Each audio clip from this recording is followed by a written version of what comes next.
Yeah, again, for those of you who don't know, we live in Denmark. I'm from Denmark. Kim grew up in Mansfield, so that's the connection why we come back here every other summer. So we live in one of the most secular countries in the world. I don't know if that's a prize you want to have as a country or like something to brag about, but I think it's definitely, interestingly, also always in the top 3 of the happiest countries on earth. So when they do these rankings of the happiest place on earth, Denmark is always in the top 3. And at the same time, one of the most secular ones. So that raises some interesting questions of what we mean by happiness. We might talk about that in a moment.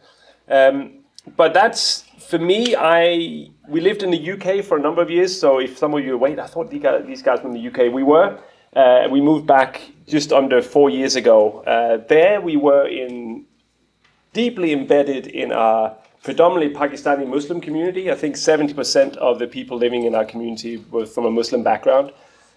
So secularism was not actually relevant to me at all, because no one I bumped into came with that worldview. And suddenly I came back to Denmark. I left Denmark when I was 20 and arrived when I was 41.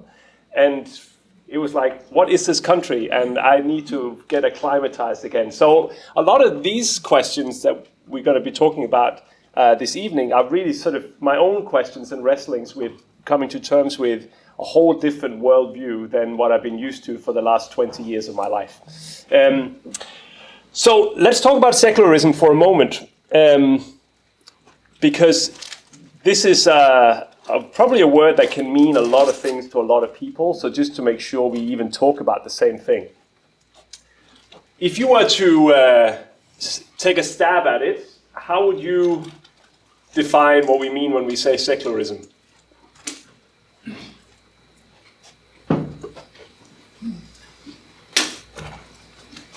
I think a lot of times when I hear the church say, right, the secular society, they basically just mean non-Christian.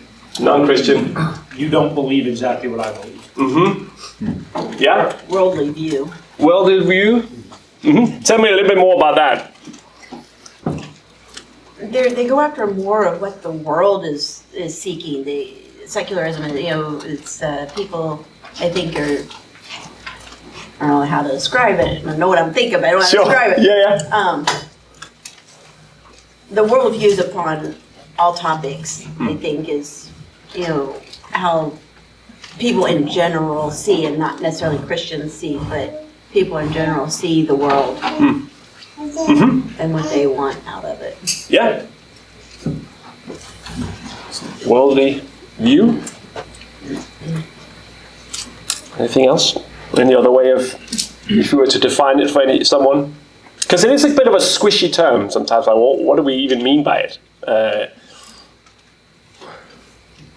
Well, a few different ones. I don't recommend, this weird saying, I don't recommend this. It's a very, very good book, and it's a very, very thick book by a guy called Charles Taylor that wrote A Secular Age back in 2007. There are, if you are interested after tonight and you want to read more, I recommend another book called How Not to Be Secular, which is basically a guy who's said, this is what this guy said, but much shorter and much easier to read. So I haven't actually read this one. I read the other one because I looked at it and like, no, I don't have time for this. The other one I like. So How Not to Be Secular, a shorter version of Charles Taylor's A Secular Age. But Charles Taylor talks about these different forms of secularism. So one of them being the distinction between church and state. So one form of secularism is one that says we are not going to make laws based on religion. We are not going to bring religion into school. That sort of separation to say faith can be in the home, but it doesn't belong in the public sphere, is one way of thinking of secularism. And it's perhaps often the one that gets the most press and the most airtime, and what makes people the most nervous. Maybe a sense of, we used to have this in the public sphere, but now we don't have it anymore. The society is becoming more and more secular because we can't talk about this. So I was just talking to another pastor in town who said, I used to be able to go into school for different events. I'm not allowed to do that anymore. That would be sort of an expression of increased secularism. Another one would be the general idea that as we get more and more wealthy, as we get more and more developed, there is a decrease in religious attendance and religious adherence. That used to be what people would take for granted, but actually what we're seeing now, particularly post-COVID, even those countries that are rich and comfortable are actually seeing more and more, particularly young people, turning to faith. So this one has the idea of just a decline that you can just expect. I'm not that persuaded by it, personally. But what I am persuaded by, and the one we're going to spend the most time on, is this one. This idea of secularism that it's not a default, it's an option among many. It's the air we breathe now, the water we swim in, is a secular one because religious belief is no longer taken for granted in a way that it used to be. I think this one is far more impactful and far more, should I use the word dangerous, than these two. These ones we can see, we notice it. This one we don't even pay attention to sometimes, and we don't realize how much of it we've taken in. So, one way to say this is secularism is not simply defined by the absence of religion, but by a transformation in how belief itself is experienced. So Taylor says, we live in a secular age not because religion has disappeared, but because belief is now one option among others, and often not the most popular one. So secularism is this idea that you have a marketplace of ideas. None of them is considered the true one. None of them is considered the most convincing. So it's not that you can't have religion, but don't expect it to be what defines society. I found this quote literally yesterday in a newspaper article in Denmark. This came out because we were discussing in Denmark with the threat from Russia coming into Europe. Suddenly we have to spend a lot more money on guns and bullets than we used to. And some people say, well, we need to know what we're fighting for. And so our Danish Prime Minister has sort of suggested this idea we need to fight because we like Christian Europe, which is very interesting because she's not Christian herself, but she has this idea, we are Christians. And other people are pushing back, including this person who says, look, as she says, modern Europe emerged after the religious wars of the 17th century as a kind of replacement for the idea of a collective united Christendom. Europe then begins with disagreement. It has no geopolitical, moral, or cultural, and you could write religious core, but is an empty, open space. The res publica the Romans spoke of. This idea is, look, there's nothing that defines us as a people, including faith. It's just out there, and everyone gets to discuss and argue for their point of view, but there's nothing that's fixed. Nothing that's taken for granted. No worldview that gets to control or be above anyone else's. My friend referred to it as the soup. There's nothing fixed. Everyone is just in the soup together. And so where it says that in earlier times belief in God was almost inevitable, in the modern age is one choice among many and often a fragile one. And this reflects a shift in the conditions of belief.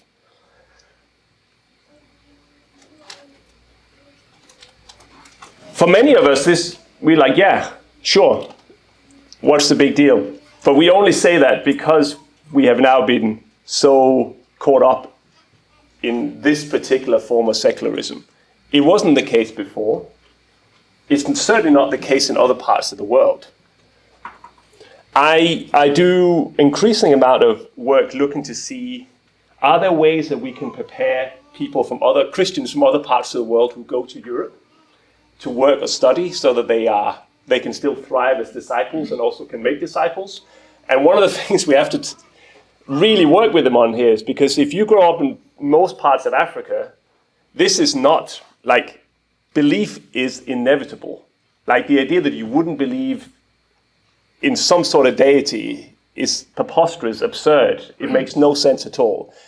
And how are they then prepared to come into a Western context where that is not the case at all? Where actually it's the other way around. Belief is often the stranger one. So, just briefly then, key characteristics of secularism. Plurality of beliefs, belief systems. Lots of alternatives out there. This marketplace of ideas, this marketplace of worldviews is vast and growing. And that means that because you are aware of alternatives, it actually can be quite hard to make a firm commitment. Because every time you take a step forward to say, no, I think it's this, your eyes look around, but it could also be that. And that looks pretty good too. And so if you look at the confusion perhaps we also experienced in a lot of the West, it's because we have this vast array of alternatives that we could believe in or not, choose not to.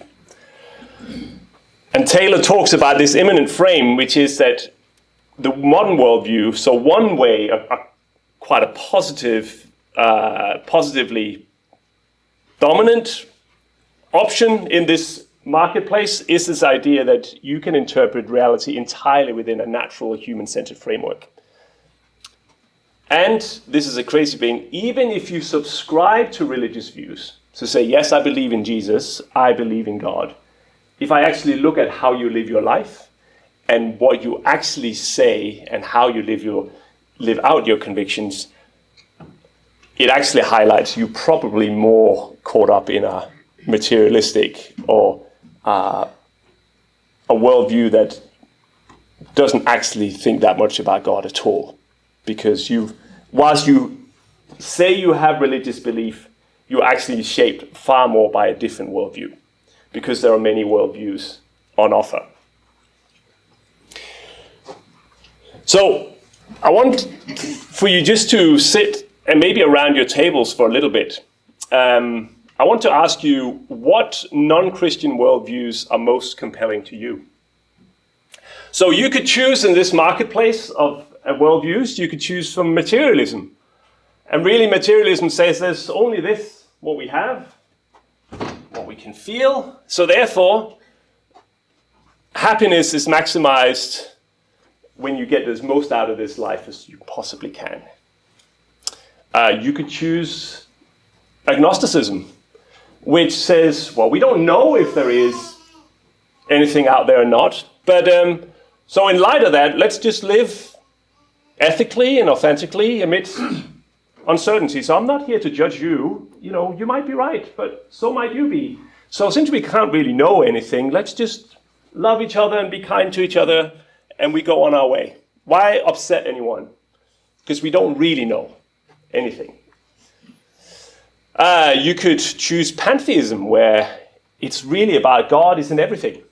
And it's about connecting with God that's in the plants and in everything around us. You could choose postmodernism, where really it's not even that we can't be sure, like the agnostic says, if there's a God. It's like we can't be sure of anything.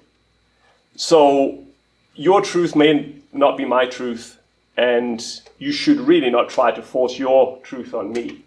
I won't push my truth on you either. So the way I live my life is I need to live to what's true for me. And that's all that really matters. I can't live according to your truth, but only to my truth. Or and this would be for those who are polytheists, there are many gods, and they probably all have something good to tell us. So if you would go into a Hindu store in India, you could find a picture of Jesus. You get really excited. Here's someone who has committed their life to Jesus. No, Jesus is good, but so are the 6 other or the 100 other gods. But because they all teach us something good, we can use them all, and they're all valuable. We living back in the Israel time. Well, you just make sure you hedge your bets. Because they all have something good to offer us. So I'll just pick and choose and pull them in, all of them. So maybe just around your tables for a little bit. And I encourage you to be, I know what the right answer is. The right answer is, they're all despicable. I wouldn't even touch any of them. Why would I even consider any of these? And if that's truly you, good for you. I think all of us, in some ways, are shaped by all the worldviews, even if we don't acknowledge it or accept it. So, just for a moment, rather than just saying, well, the right answer is only Jesus, so all this is rubbish and we don't need to consider it, I would like you to stop for a moment and consider, are there any of these or maybe other worldviews, other than the non-Christian one, that is actually compelling to you sometimes? And then think, why is that? What makes them attractive and what makes them plausible? Because it could be attractive to have a worldview that says, if you're a nice person, good things always happen to you.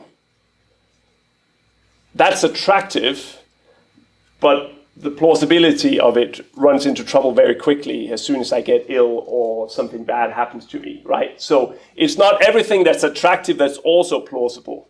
These worldviews have power when they are both attractive and seem plausible. They actually seem credible, like it could be true.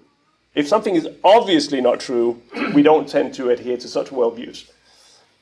So, just around your tables, what non-Christian worldviews, whether it's the ones I've mentioned or any other ones, could be compelling to you, and what makes them attractive and plausible to you? Any top picks of alternative worldviews?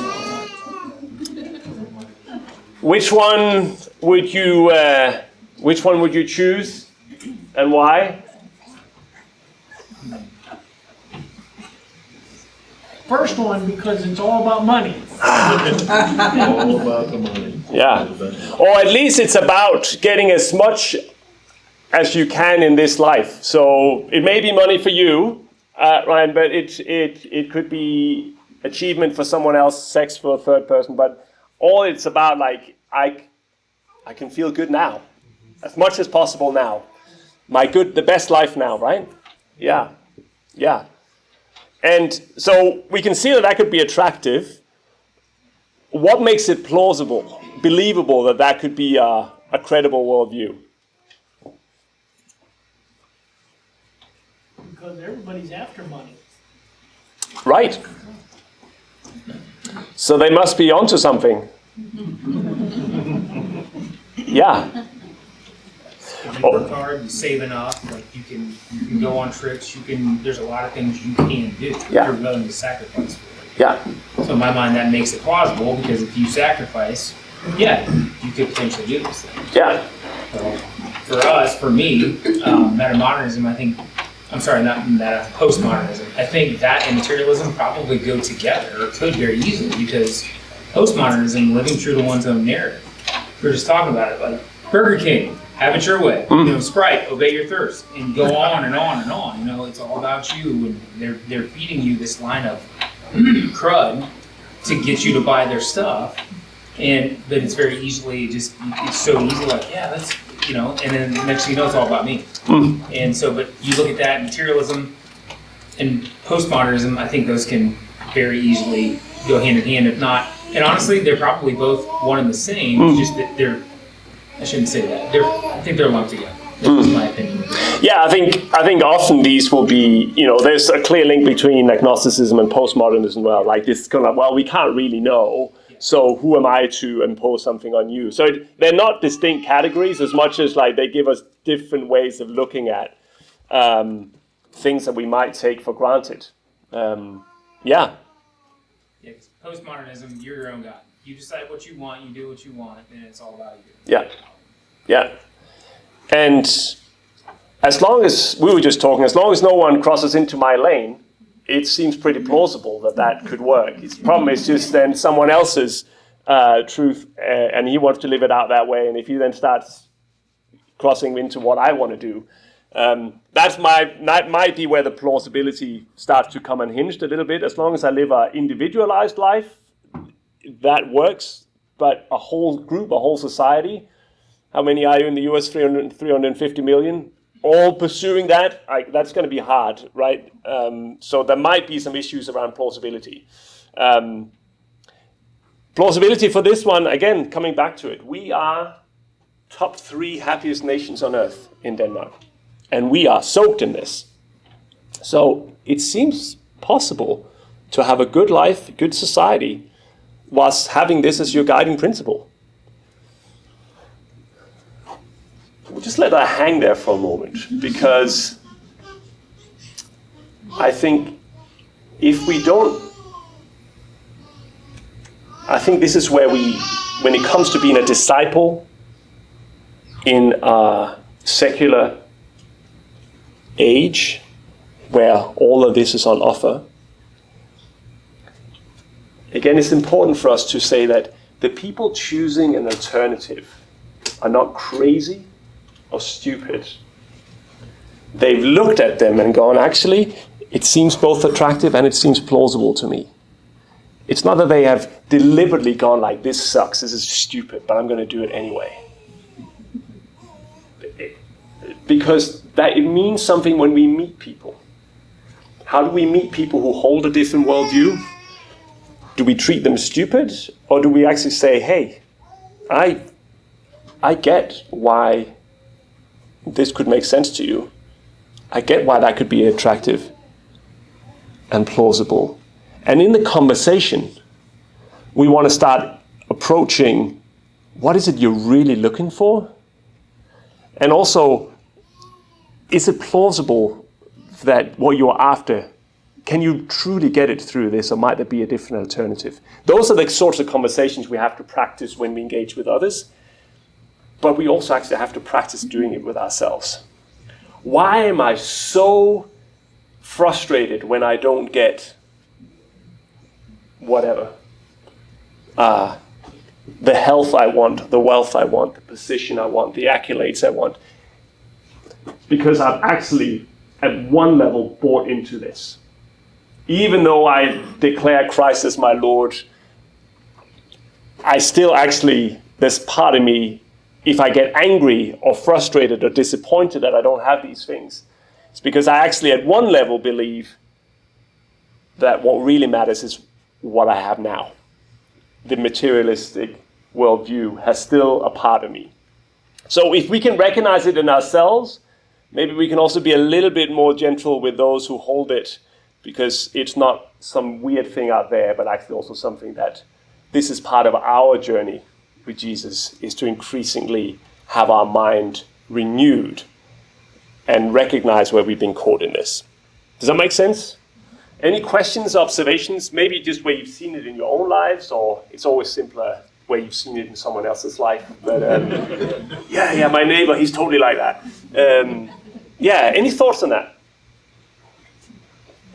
I think I was just noticing that a lot of those worldviews kind of they make their way into Christianity, like materialism. You see that with the prosperity gospel, and other ones like the little God theology, that we are our own gods, and essentially we can become like that. Yeah. So I just thought that was interesting. Yeah. Like, and to piggyback off of that, with materialism, we bemoan this, and I'm sure you run into this when you're meeting with missionaries, other missionaries, mission partners, right? You ask any pastor, any denomination, hey, is church all about the numbers? And they'd be like, no, absolutely, it's not all about the numbers.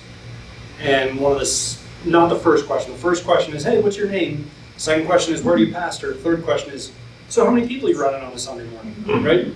How many buildings do you have? How many campuses do you have? How many services do you guys run? Like, it's all about maximizing the quantifiable, maximizing the tangible, right? Like, it's an inadequate answer to be like, oh, church is going great. We're seeing the maturity of people just go so much deeper.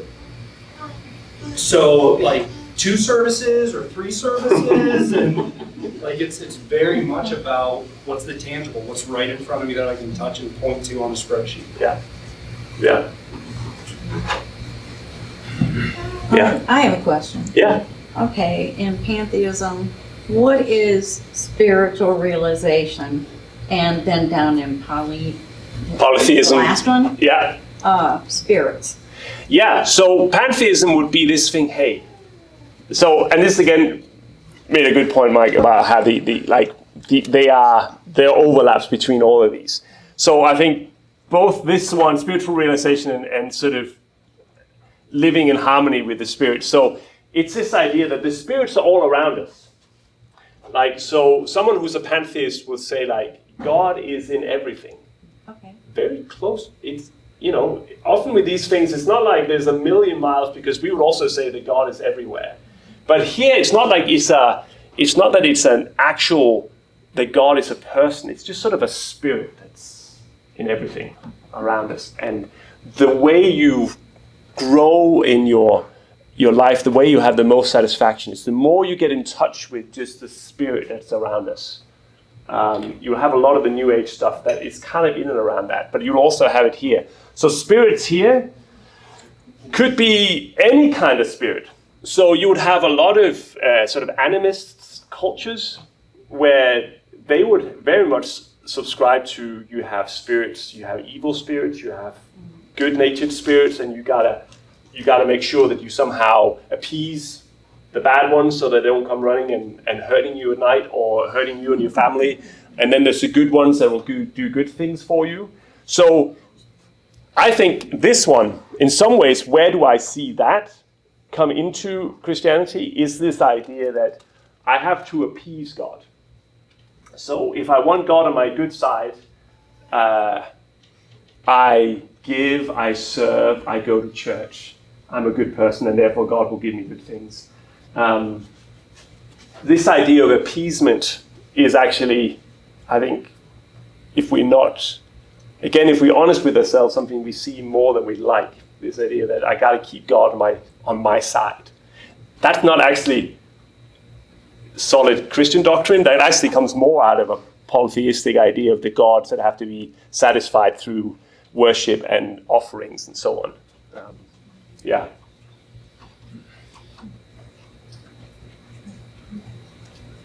Yeah. So all of them probably have some substance to them, but I would say I think the materialistic worldview is probably the one that has the most, in our part of the world, certainly in Europe, but I would suspect here too, has the most credence. Like, I meet some who are like, oh, I really want to explore Buddhism.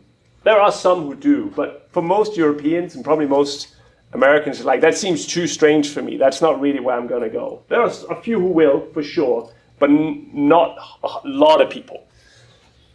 But Islam, well, we have history with Islam, and we don't really like that. I'm not really going to go in that direction. But this one, materialistic worldview, I think for a lot of people holds a lot of strength. So, I mean, we talked about it already, so I won't belabor the point, but the difference between a materialistic worldview and I would call a religious worldview, so not just a Christian worldview, but most religious worldviews would have some idea that there is a divine reality beyond the physical. So materialism says there's only what we can feel, taste, smell. Religious worldview, no, there's more than that. The source of meaning is constructed within this life. It's only what we have, human creativity, relationships. Whereas we say, no, in a religious worldview, meaning is grounded in something higher, something divine, that it actually comes from outside of us. The view of the human, it's biological organism, it's basically just the brain. Everything you sense, everything you feel, even what you feel like you have some sort of God encounter, is actually just your brain playing tricks on you. That's all it is.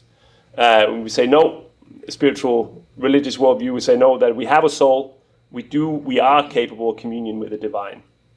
Flourishing, we talked about. Fulfillment comes from this worldly success, happiness, self-realization, religious worldview. Fulfillment comes through a relationship with God, living according to spiritual truth and transcending the self.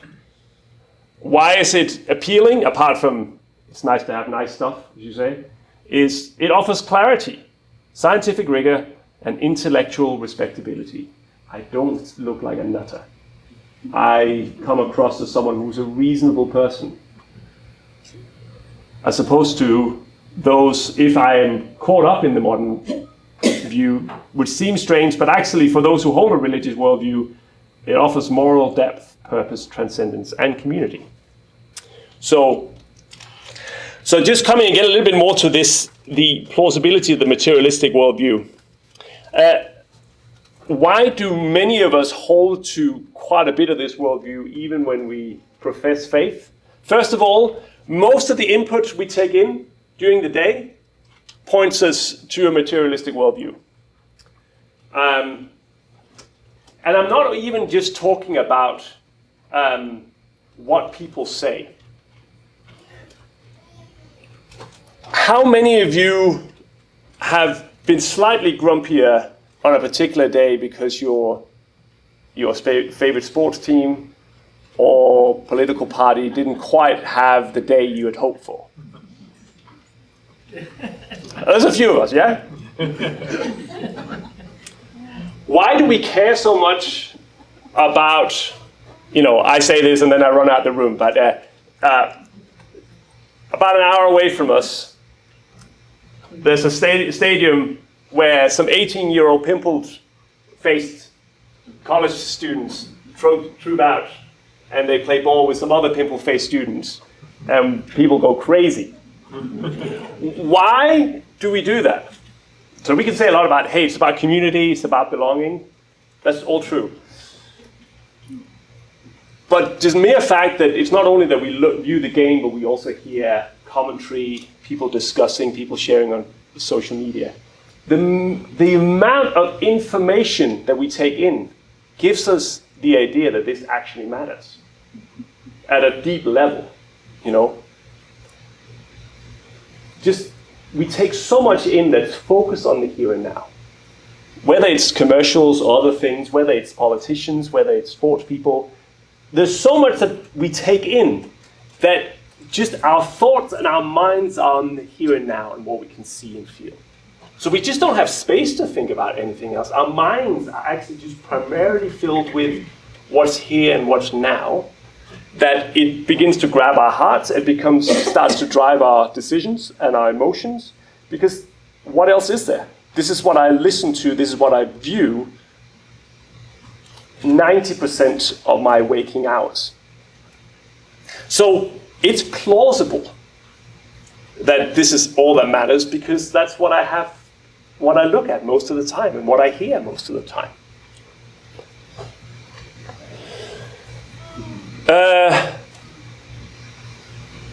Back to our happy Danes and happy Finns, and probably actually US, you always score very low in this happiness one, but they partly say that's about expectations.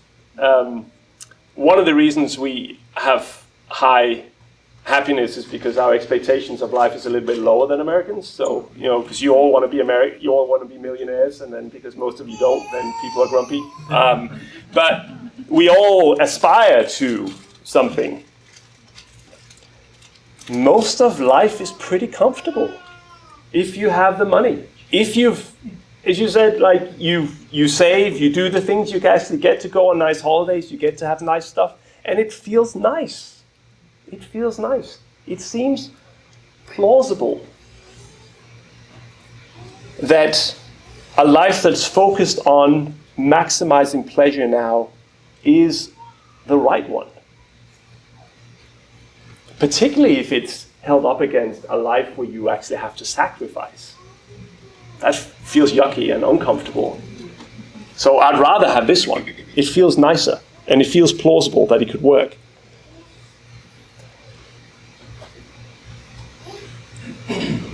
Predictability and control. you were just talking about being on an airplane and feeling slightly nervous about it. We're going to crash because suddenly you sit strapped in seat number 25C or whatever, and there's nothing you can do about it. But we also talked about that actually most of the time that doesn't feel that. That's the feeling we have most of the time is I am in control. So that's a worldview should be able to work in every part of the world. Otherwise then it should be called a regional view or a national view, right?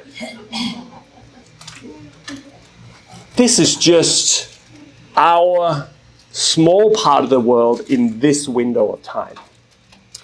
It's really interesting to see what's happening in parts of Europe now, again with the war in Ukraine. This is the first time that we have had major warfare on European soil for at least a couple of generations.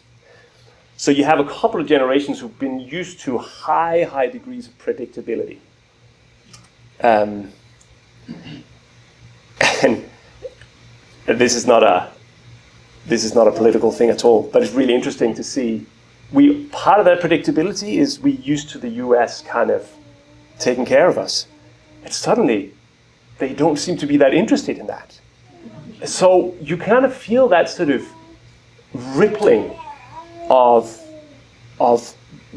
wait, I thought the world was predictable, and now it seems uncertain. Highlighting that it's an illusion. And of course it's an illusion. We know that any of us could be diagnosed with cancer tomorrow, or all these things could happen, but we have the idea that no, we can do it. It seems plausible. And then I think, if I'm honest, it also seems plausible because we are so busy that we don't even have time to stop to think if there's anything else we want in life than this.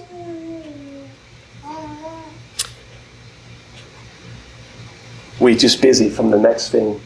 And actually, I just need to feel good now, so I'll take another hit on social media, or I'll grab something else out of the cupboard, or whatever your guilty pleasure is. But I just got to keep going. We're busy. So I'm not even starting to ask the questions, is there something else? Because I don't have time for that.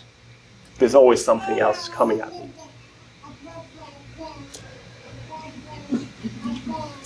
Anything else you think that would make a materialistic worldview plausible, apart from the ones, like why? Because if we're honest, we're all impacted by this at one level or another in the countries we live in. Anything else that makes it plausible, that make you go, yeah, this could make sense. I think this is the right one. Even if we wouldn't say it, because we know that's not the right thing to say. Not so much plausibility, but man, just because knowing that you're right, you're sharing your context in the European church, and I know the American church likes to think that we're 20 years behind the decline of the European church, right? Like, man, those guys are 20 years worse off than us. Like, my friends, I hope you realize that the American church is maybe 20 minutes behind the European church. Like, the context that he's doing ministry in, that's the context that all of us are trying to minister to people today. Like, he's talking about your friends and neighbors and adult children and grandkids and coworkers when he's talking about this. Yeah. Lost something to think about with that. So we have a generation of people who've gone to university and all these different things who have been taught that God doesn't exist. We've all come from just a big, blob of crap that slammed into each other in the universe, and then here we are now. If you don't have any moral compass, if you don't believe that there's anything after this, and there are no consequences, then what's to stop you from living? I'm going to do what I want, when I want, no matter what. And it's because there's no consequence. You don't believe there's a consequence for it. So what's holding you back? Why wouldn't you? That would make perfect sense. Why don't I try to get absolutely as much as I can out of this life? Because there's nothing else. When it's over, it's over. Yeah. And they've been so misled that they don't realize that to their own demise that yes, there is a God. And yes, there is more than this. Yeah. But from that view, if that's all you know, and you really truly believe that, then why wouldn't you? Yeah. It would make sense. It would be crazy not to live that way if that were your true belief. Yeah. Yeah. Yeah. And again, it's true for others and it's true for us.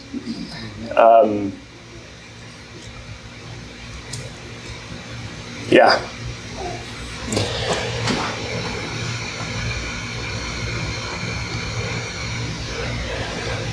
So, if this is the environment we're swimming in, these are the foundational lies that actually fill our brains most of the time, or a lot of the time. Satan puts it in us. Yeah. So, satanic influences shows up in very different ways in different parts of the world. So it's actually really interesting.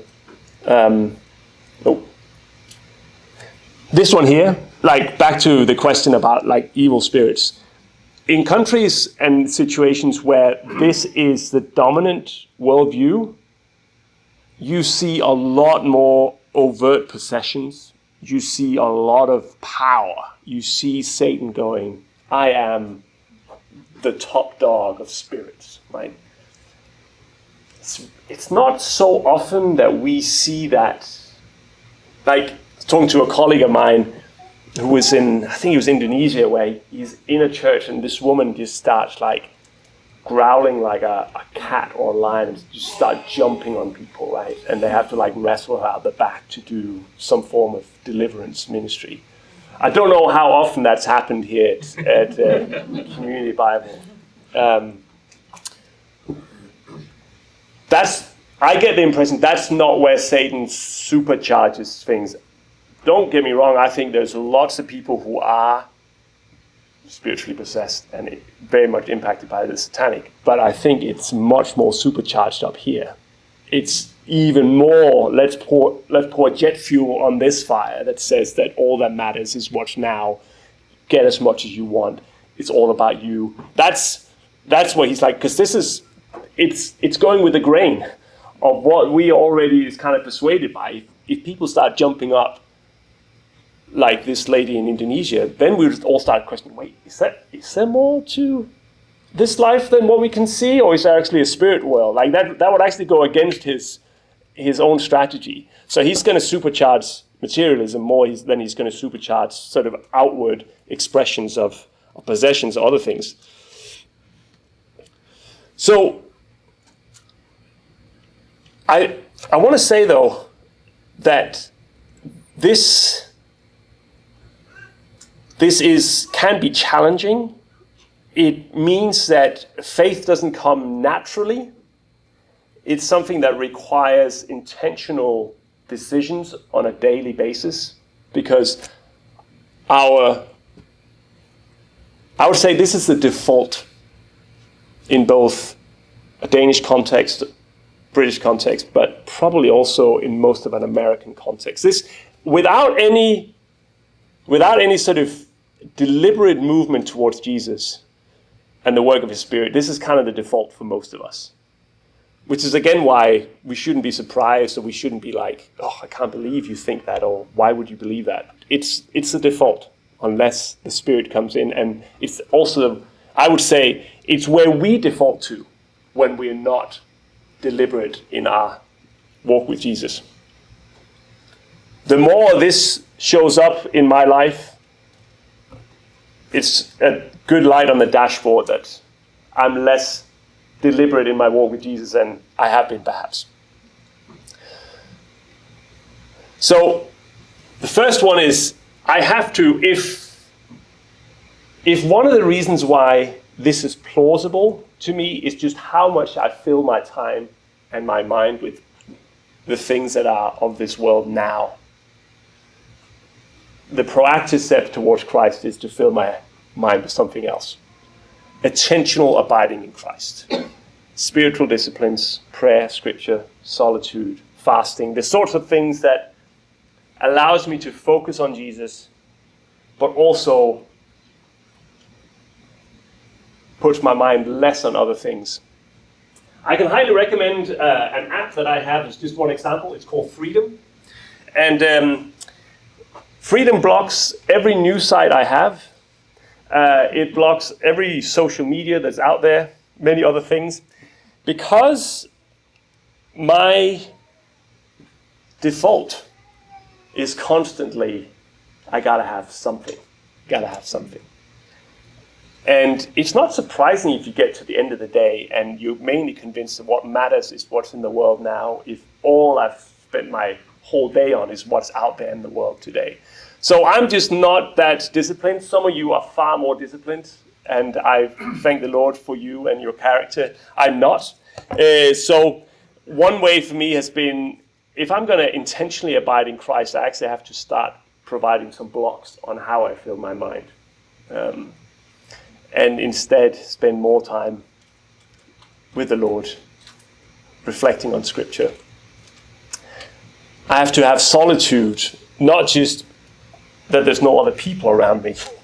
I need to actually have solitude from this thing too. Because it fills me constantly and tells me, this is all that matters. Here's something else. Here's another interesting video. And again, I've said this already. Slow down, get off your screens, and pay attention to your longings.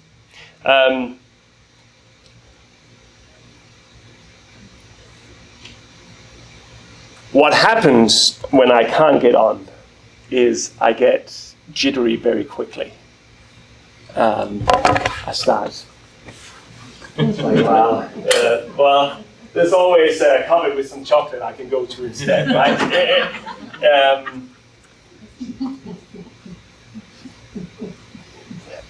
And I get sweaty palms, and because if I actually slow down long enough and I don't fill myself with all sorts of stuff, I get in touch with the fact that I'm not doing so good. I'm actually feeling overwhelmed. I'm actually feeling scared.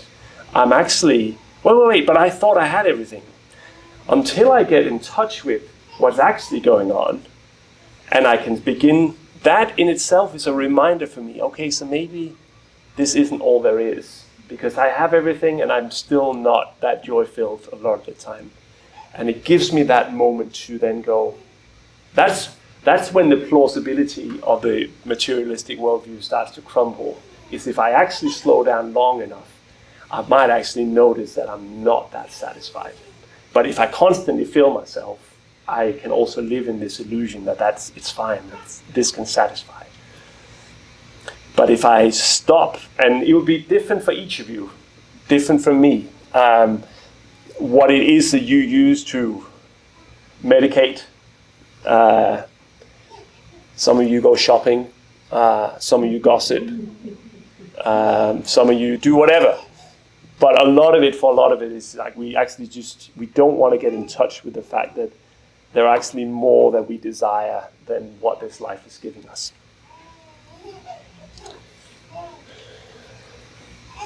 Commit to Christian community. Remember, we're talking about worldviews that it's attractive and it's plausible.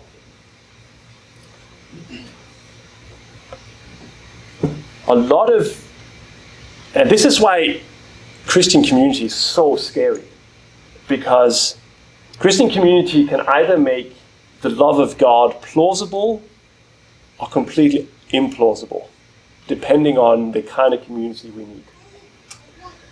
I tell you, God is a loving God, and I step in through the door and all I meet is lack thereof. I go, these people are the ones who follow God and they're not very loving.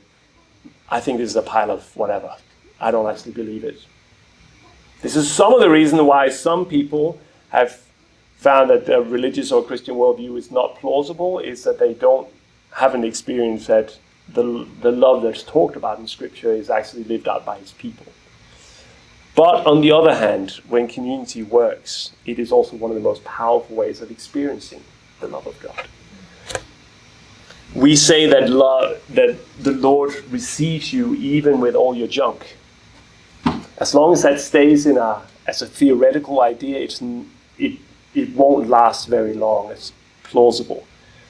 If I can go to Him and I can unload all the crap that I've done this week, and he looks at me in the eyes with love and he doesn't run for the door, suddenly the love of God has suddenly become more plausible to me.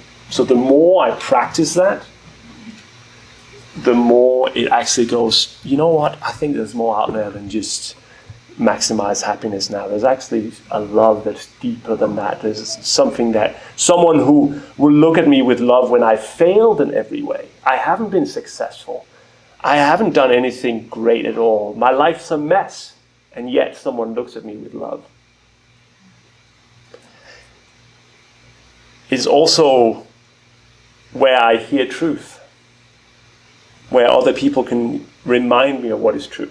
There's a bunch of lies out there. I need my brothers and sisters to tell me what's true, remind me of what's true in so many different ways. Community is important. In fact, we can't live without it. And then practice consistent obedience to live out Christ's teaching. It's an interesting, there's a word, and I should have looked it up now. Some of you are better at New Testament than me, I'm sure. But there's one passage where Jesus talks about, basically saying, do what I tell you and then see if it's true. There's an element of why some of this becomes plausible if we actually see that it's, quote, working. That if I actually journey and I do what Jesus tells me to do, I'm not saying good things happen in terms of health, wealth, and prosperity, but actually love starts to grow. Communities or families are transformed. Oh, I think there's actually something to this. And other people will look in and go, maybe there's something to this as well. But if we are only hearers of the word and not doers, someone will come along with a better story soon enough, and we don't have anything to stand on. We have no practical experience that this Christian worldview is actually true, because we haven't actually tested it out. So consistent obedience to the teachings of God is also part of how we take proactive steps in this context. Any thoughts or observations on that, or any other ways, apart from the ones I've just mentioned, you think, actually, in light of this worldview, this soup that we're swimming in, this has been helpful to me or to others in terms of proactive steps? What do we need to grow closer to Jesus living in a materialistic world?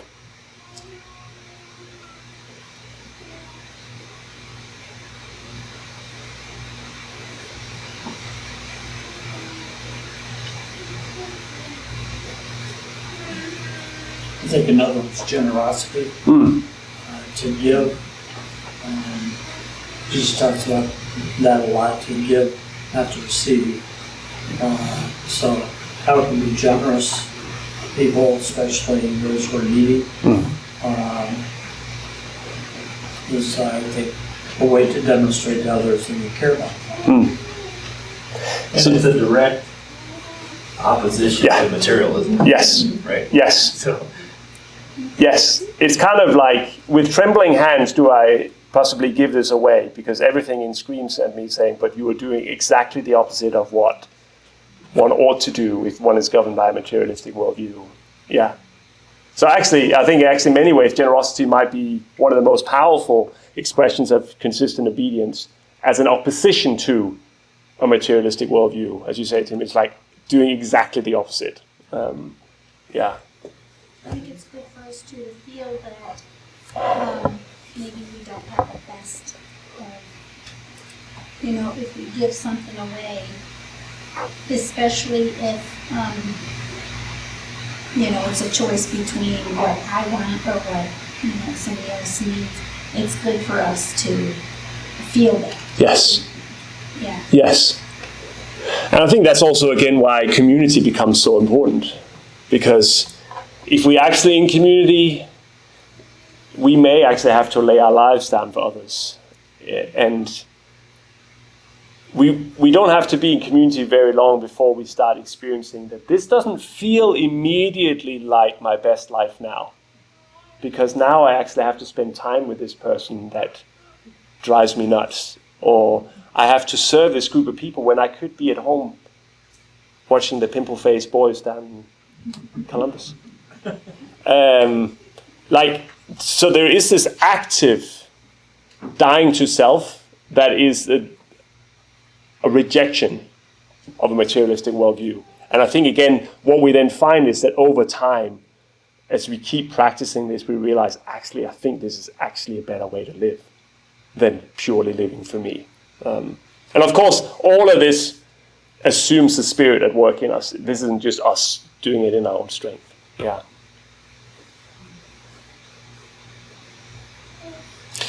Yeah. Just a few sources of hope, because I feel like sometimes we can be sort of going, what hope do we have? This tsunami of materialism just like it's taking our kids, it's taking us. What can we do? First one is that He's always at work by His Spirit. So we are not out there on our own having to fight some battle. I think that's just His promise is that He's always with us, and I would choose the Spirit's chances of winning over anyone else any day of the week. I think it's also just in this soup to say, actually, there are some actual historical events. That this isn't just another philosophy. We can still go back and say that the actual evidence for Christ's death and resurrection is pretty stunning. And if that's true, there is a gravity. We're not just in a soup. There is actually some gravity that we're sitting on. Because if we miss this and it's just competing philosophies, it becomes very difficult. Because someone would say, this has happened, so therefore it can't be true, or therefore it's not plausible. And to that we can say, yes, but this has also happened. This horrible thing has happened in your life, but Christ's death and resurrection has also happened. There's something solid to meet even some of the circumstances that might lead ourselves to doubt or other people to doubt. And then I want to finish with this one. I want to finish with a story. We're not the only ones experiencing doubts. So are those subscribing to other worldviews, including materialism. Because the context of this soup is that we might feel doubt, but so will everyone else too. And that's actually our opportunity. So my youngest does track, and I've gotten chatting to one of the dads of one of my daughter's friends at track. He's a business psychologist, so he does mentoring and equipping of high-flying CEOs and leaders and so on. He says he's done 20,000 hours of one-to-one and group work with leaders. He wrote a book where he's kind of made up a company in this book, but he's taken all the conversations he's had and kind of put it into the characters in the book, set in a robot company. And he had a book launch, and he invited me along to this book launch. And he had this panel discussion with leaders, and he's talking about the pressures of being a leader, trying to run successful companies and so on. And at one point he asked them, how much pressure can we put on leaders? What's realistic? You're trying to run this company, but you're just a human being. So he's not a believer, but I thought, oh, what the heck? So I came home that night and I says, hey, you said that thing about putting stuff on your shoulders. He said, it reminded me of a passage in a book called Matthew in the New Testament, where Jesus says to someone, come to me, you who are weary and carry heavy burdens. And he responded saying, that is really interesting. I want to talk to you more. So we met a couple of weeks ago, and I asked him, so Thomas, that's his name, all the characters in your book, what's the redemption for these guys? They all seem miserable. Because he's going to write a second one, a sequel. And And he said, yeah. He said, I think it's going to have to be something about faith. He says, because I've spent 20,000 hours with leaders, high flyers, successful leaders, and not one of them have any answers to these deep, penetrating questions about meaning, about value. They're all chasing around, trying to achieve all these things. The plausibility of their worldview is crumbling because they have everything and yet this nagging doubt. So he just peppered me with questions because he's he's having to write a second book where the answer is faith and he has absolutely no idea what he's talking about. So he's like, I'm gonna call you for more questions. It's like, great. I just want to say, it may be that you have doubts, you have questions, but so does everyone else. Even those who are seemingly happy, seemingly successful. So I think the source of hope, the good thing about this soup, there's lots of frustrating things about it, but it is also that no one else is certain either. So if we can engage in conversations, like, what are you longing for? This and this, okay, how are you getting there? Is it working for you? Is it actually plausible for you? And if we build relationships of trust, I'm not saying that people are going to admit to that the first conversation you have with them. But I think if we start to journey with those you know in your neighborhood, those at work, and you start listening out for what are they looking for, what's attractive, and you start listening out for words of plausibility, where are they starting to have doubts about if this is actually working, I think you'll find lots of fertile ground for really good conversations. But you will be in a better place to have those conversations if you've also spent time abiding, being in community, slowing down. If you're basically living like everyone else, you won't really have much else to offer. Yeah.